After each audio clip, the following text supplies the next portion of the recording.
morning and welcome to Retirement Tax Matters. I'm Adam Reed and this is Garrett Crawford, our resident CFP, and we're excited for you guys to join us this morning. How you doing, Garrett? I'm doing pretty good. What about you, Mr. Reed? Doing well. You know, it's still kind of summer in the afternoons, fall in the mornings. I'm ready for full-on fall. Yeah, so I was I'm at ready for it. Starbucks this morning and it was getting cold. And, I like fall, but it reminds me that winter is coming. But like the squirrel, we must plan for the winter. Yep. So I think that's what we're talking about today. Yep, and planning for some different inheritance, different things like that today. I think we're going to talk through some of you guys may remember the Stretch IRAs and the Secure Act came along. It's been so funny. I feel like even some of our clients and people that we talk to that are on top of things, the last 5 years has just been a whirlwind between a pandemic and some different legislation changes, just the political landscape. It feels like some things have kind of fallen through the cracks. And so I really want to kind of share some of our thoughts today on the implications of losing the Stretch IRA and kind of the world that we live in now and how we can plan around that. And so that sounds like a great idea. So I think the title of this one's going to be like Aligning Your Legacy with the Secure Act 10-year rule. Okay. So I wanted to kind of dive into that. So I guess we'll start with where did we come from? Before the Secure Act was passed, there was a Stretch IRA. So give me some insight into that. Why was that so valuable? And then we'll kind of segue into what does that mean now for families. You said Stretch IRA enough that I'm thinking about like an exercise class or something that we're about to roll out here. It's you remember 2020? Mm-hmm. You remember that year? Yeah. I feel like that was as we look back, there are big days or big years, and I think a lot of people that was a mile marker year 2020, but not for the reasons that we're talking about today. This was kind of slid in that year and a couple other following years. There was some legislation called the Secure Act, and we were busy trying to figure out our life in 2020 that I remember even when this legislation was passed, it was almost like it was so under the radar. And while the world was dealing with, what is real, what isn't real, how do we move forward, it was a kind of landmark legislation that drastically, probably in my career, and I would argue probably even for people that started a lot earlier than me, one of the biggest rule changes to impact retirement planning was this elimination, or back then we called it the death of the Stretch IRA. And so I bet for people listening to this podcast today, if you're in your 60s, you might remember people talking about a Stretch IRA, but I think that's a great place to start, Adam. How about we talk about what the Stretch IRA was so we can remind people of all the good things that aren't around, but then we'll move forward into actually actionable details or financial planning strategies. But the reason the Stretch IRA was so good was that whenever you died, and let's just take a married couple, and let's say the husband dies first and they have a big IRA, things transition to the remaining spouse almost just like you think they would, and it's not really a big issue. Husband dies, has an IRA in his name. That IRA can go to a spouse almost just as simple and as expected as you think it should. But whenever that second spouse passes, that's when expectations usually aren't met by the beneficiaries. And I think probably for the deceased parents, probably expectations are missed with how that transition happens. But back pre-2020 with the Stretch IRA, mom and dad have both died. And let's say they had a $1 million IRA and 2 kids, and each of those kids inherited $500,000. Well, the way the Stretch IRA worked is they had a required minimum distribution that they had to take each year. And so that required minimum distribution was a lot like a retiree's, except one major thing. The number that they would divide that $500,000 by, the smaller the number that is, the bigger the RMD, the bigger that number that you divide it by, the much smaller amount that you'd have to take out. And so I don't have the numbers in front of me, but let's say somebody was in their 50s, that RMD number would be based on their life expectancy. It'd probably be somewhere around 40 years would be my guess, shooting from the hip. But you could take that $500,000, divide it by 40, and that would actually be a very small number that the IRS would have required that beneficiary to take out that year. And the rest of it could keep growing in that IRA the rest of their life. So for a lot of people, if a parent died young, especially, I've known people whose parents or grandparents left them an IRA in their 30s or 40s. They could take little tiny distributions on that money for the rest of their life, and it was a really good fit. So in 2020, the Secure Act eliminated the ability for somebody, a child in that example, to inherit a traditional IRA and stretch it over their lifetime. And so what did they do instead? Part of the reason they eliminated the Stretch IRA was to accelerate income, to make budget proposals look better. And they eliminated the Stretch IRA and said anybody that inherits a traditional IRA after 2020, so that means a date of death happens after January 1st, 2020, the beneficiary will usually have to take a distribution of all of that traditional IRA money, not over 30, 40, 50 years, but in 10 years. And so I think the reason that's such a monumental shift is where there used to be this really long period you could distribute. Now, if mom and dad both die in their late 80s or 90s and they had their kids when they were in their early 30s or maybe even late 20s, their inheriting children will get that pre-tax traditional IRA money likely during their peak income earning years, so 50 or 60s. And that's where we hear this term tax bomb, right? It's kind of sitting there just ticking down. And my mom used to watch the show 24. I don't know if you ever watched that show with that. Familiar. Yeah, and so there was always the dude. It kind of reminds me of that. It's like just waiting for something to go wrong. And so, in light of that, what can people do to proactively plan to kind of avoid some of those things? So to set the legacy money up in a good spot where it's not this ticking time bomb, but it's actually not as flexible as maybe the Stretch IRA, but there's more flexibility in the next generation's planning once they receive the funds. Yeah, and I feel like I wanted to do one topic or one podcast just on this topic, but what I feel like, and you probably know this already I think this is episode 10, this idea of proactive planning around this tax issue, it almost comes up every episode because financial planners' favorite tool is a Roth conversion. And your question is hinting at, okay, so if my children are going to inherit, IRA money, how do I manage this in the most prudent way possible? And like a lot of things in making good financial planning decisions, it's just thinking ahead. And so the hard part about thinking ahead is that we don't know what life is going to throw at us.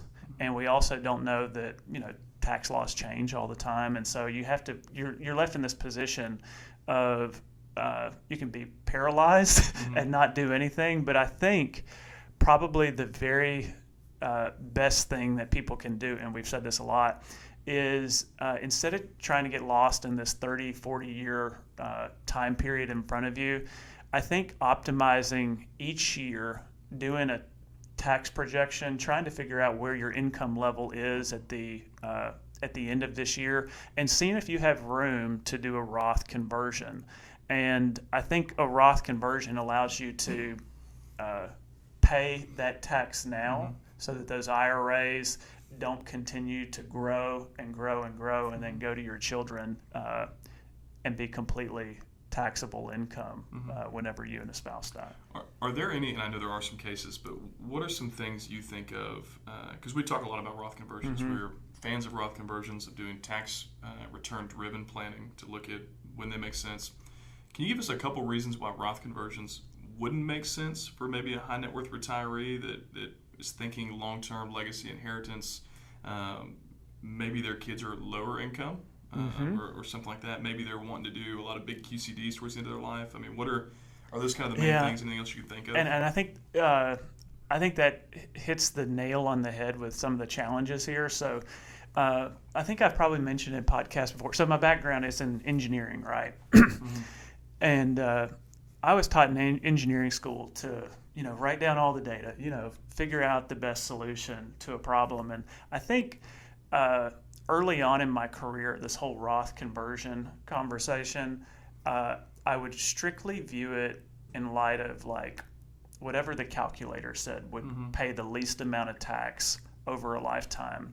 And so sometimes I'd say, well, once you hit that 24% tax bracket, it's kind of hard to justify a Roth conversion when you jump up to the 32% level. And especially, what if kids, what if mom and dad, they saved a lot of money and they have, $5, $6, $7, $8 million saved, and, they'll spend a good chunk of it, but there's a really, really good chance that, children may inherit, a few million. What if one of those kids is a physician in the highest tax bracket level, and the other one is a lower paying occupation? Maybe I love teachers, but they're the first occupation that come to mind, where wonderful job, love what they do, but they don't have the highest income paying occupation. But how do you structure money if half is going to go to one child being a physician, the other half is going to a teacher on a lower salary? How do you structure that? And so I would say, in an ideal world, if you wanted to transfer the most money to each child, maybe it would be better for a child who has a lower income tax bracket to inherit a traditional IRA, and then maybe for the higher earning child, it would be better to earn a Roth IRA. And so using your own tax situation as a way to leverage how much to convert to Roth and who to leave that to. I say all that.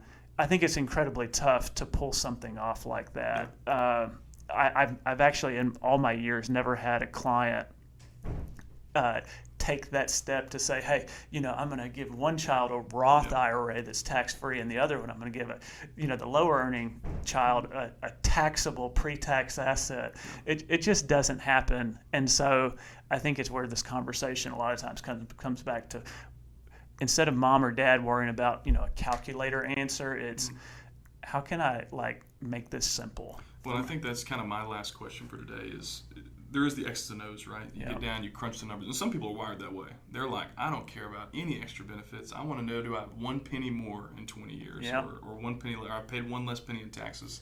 But there's also some non-financial benefits. And so can you maybe fill us in a little bit on, is it more simple? Is there more flexibility? What are the kind of non-financial benefits that, even if the calculator comes out pretty even or maybe a little bit behind, there's maybe some peace of mind or some ease of life that makes the Roth conversion still make sense? Yeah, so I've probably had this conversation 10 times in the past 2 weeks. And so what I'm trying to do is I try to help people get past our natural default, which is look at the calculator. What does the financial planning software say? And oftentimes it's pretty close, and it's kind of hard to tell, because if you live a little bit longer, it might work out better to do the Roth. If you don't, maybe you shouldn't.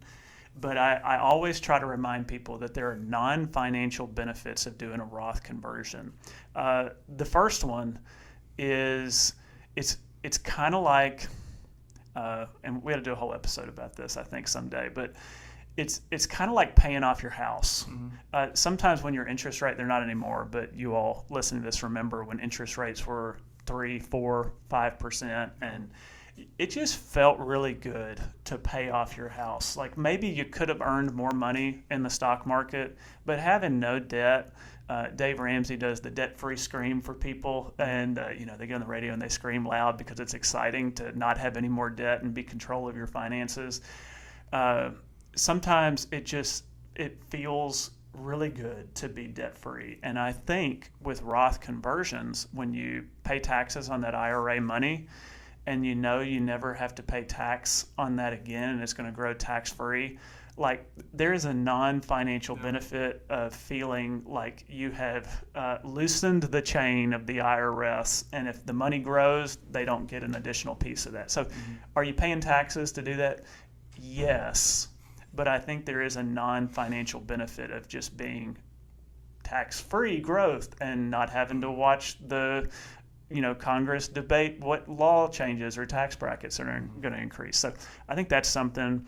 I think the other one really is the simplicity for beneficiaries. So let's say you do a Roth conversion, and let's say, just for instances, let's say you've got a few $1 million in a traditional pre-tax IRA, and your plan is maybe over the course of your retirement to maybe reduce, get 2/3 of that into a Roth IRA. Well, when that money is left to a child, an eligible designated beneficiary, for purposes of this podcast, there are certain beneficiaries that don't even get the 10 years. If you're a non-eligible beneficiary, like I think a trust, you have I think it's 5 years. We'll have to correct that in the notes below if I'm getting that wrong. But for the stereotypical person watching this, we're talking about a child that would inherit this. But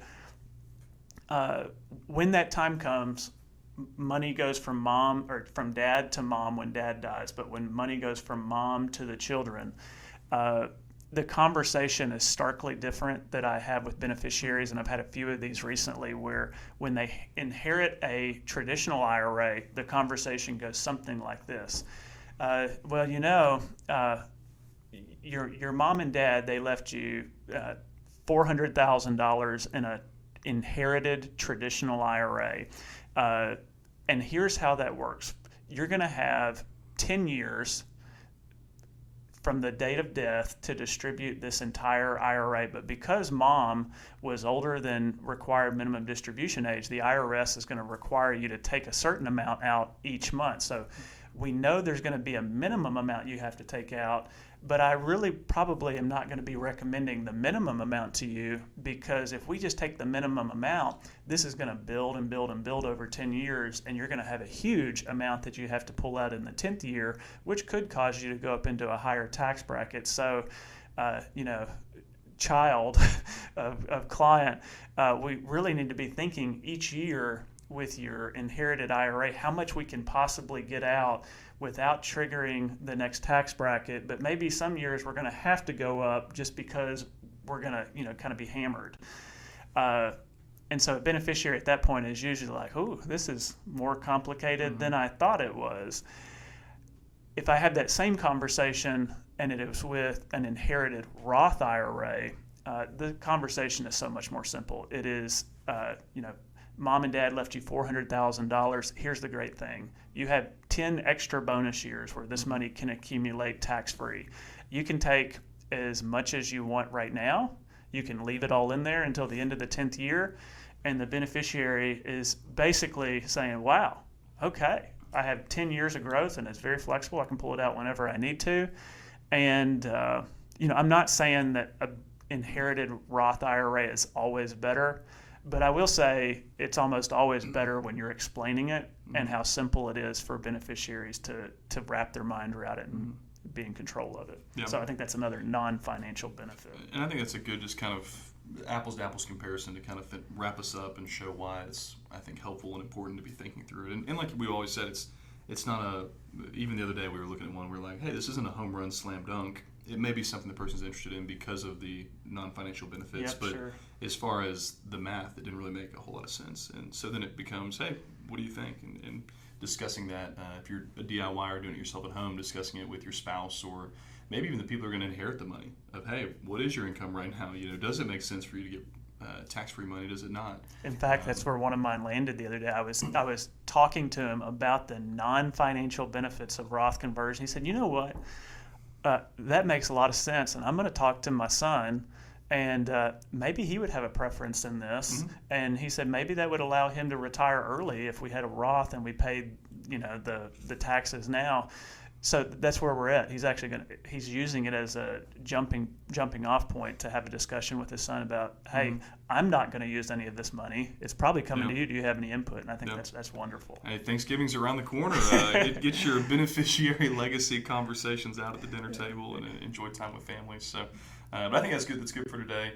Appreciate y'all joining us. Retirement Tax Matters. We've got Apple Podcasts, Spotify, YouTube. Check out the website. I got a freebie on there, so a free resource, 6-point checklist for high net worth retirees, kind of heading into that season. Places to submit questions, all kinds of cool stuff. And then I'd also tell people we have a newsletter sign up on the homepage, and complimenting the YouTube video, I try to send something out that adds a little bit extra on this conversation. Yeah. So I think the newsletter on top of this video, that's where to hang out. Yeah.